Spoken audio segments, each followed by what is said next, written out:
Hello and welcome to my kitchen. Today we're going to make a great recipe of my mom's good macaroni and cheese. It's something that we had every Friday night growing up. I only make it occasionally, but when I do, we sure enjoy it.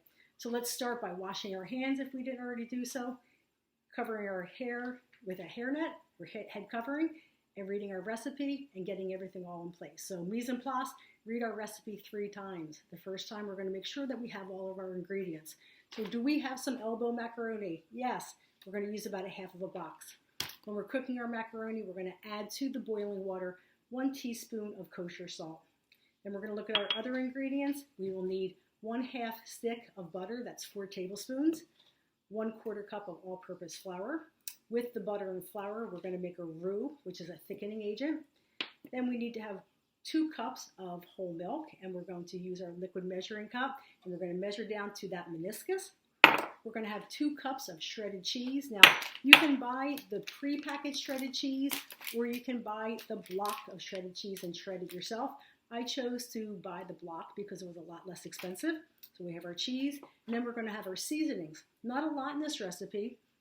1 teaspoon of kosher salt, and then 1/2 to 1/4 of ground mustard.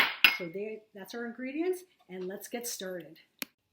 Okay, it's time to get started and to cook our elbow macaronis. You want to make sure that you have your water to a rolling boil. And I feel like I talk about this every week, but a rolling boil is a boil that is very vigorous, and when you take your wooden spoon and stir it, you can't bring the bubbles down. So you can see right here, I have my water, and it's nice to a rolling boil. I'm only going to use half of my macaroni box. Stir that in, give it a quick stir. Now this water, I put that 1 teaspoon of kosher salt, and it's going to give it a little bit of extra flavor. So do that. I'm going to set my timer. So the recipe calls for cooking your elbow macaronis al dente, or you're going to say 6 to 8 minutes. Now that I have my elbow macaronis in my pot, I'm going to set my timer for about 6 minutes. We want to undercook the macaroni a little bit because you're actually going to be taking the cooked macaroni, adding the sauce to it, and then baking in the oven. So you don't want your final product to be too mushy. So that's why we're going to undercook it a little bit. And now it's time to make the roux.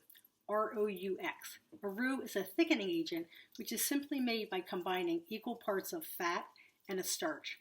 In this recipe, we're going to be using butter as the fat and all-purpose flour as the starch.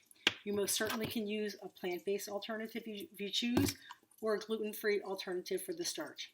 So what you want to do is you want to make sure that you have your fat all melted. And you can see I have it all melted right here. And then you simply take your flour and you're going to whisk it in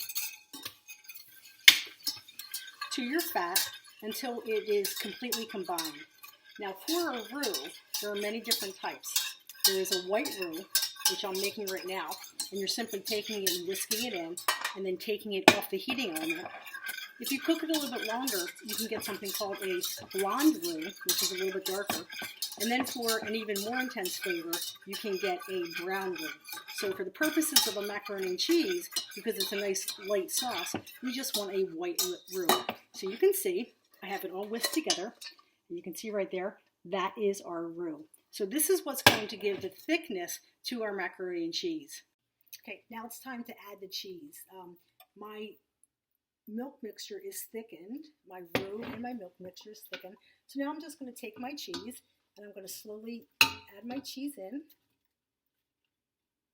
And you're going to see it's going to melt beautifully. So I'm just stirring my cheese, and you're going to wait till it starts to melt. You can see this a little bit.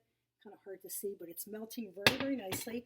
You want to watch your heating element. I'm going to turn mine down a little bit, and it's coming into really, really nice and thick. Then I'm going to add my dry mustard powder. I'm going to add the remainder of my salt, and I'm just going to stir it. So you want to stir it so it's a nice, smoothie, velvety consistency. Stir this like here.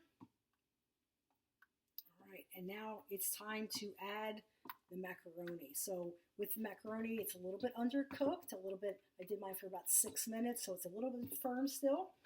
And you can see my cheese sauce right here, nice and creamy and thick. I'm going to turn my heating element off, and now I'm going to get my macaronis. So my cheese sauce looks delicious. It's nice and creamy. As I said, I use the term velvety because it's just so smooth. So I have it, the heating element is off, and now it's time to take your cooked macaroni, and you're just going to put it in here, and you're just going to stir it all up. Okay, make sure you mix it all up really nice and good, and you can see how creamy and thick it is. You can see right here, look how creamy and thick that is. And then you're going to take your pan. Many recipes say prepared pan. I never spray my pan. I just take it like this, and I'm just going to add my macaronis right in here. Okay, everything's there. You're going to smooth it all up. Add a little bit more in the pan. You want to make sure that you get all of this deliciousness out. Right there, and look how creamy that is. You can see how thick and creamy that is. Going like this. Smooth it. Then you're going to take your topping. So there's a couple ways that you can do the topping. This recipe calls for 2 tablespoons of melted butter and then a half a cup of seasoned breadcrumbs. My mom just used to take breadcrumbs and put it on the top, and then she would sprinkle some cheese on it, but we modified the recipe a little bit. So you're going to take here, and again, I'm using my hands because my hands are clean, and I'm going to sprinkle it all on the top, and that gives it a nice crunchy flavor.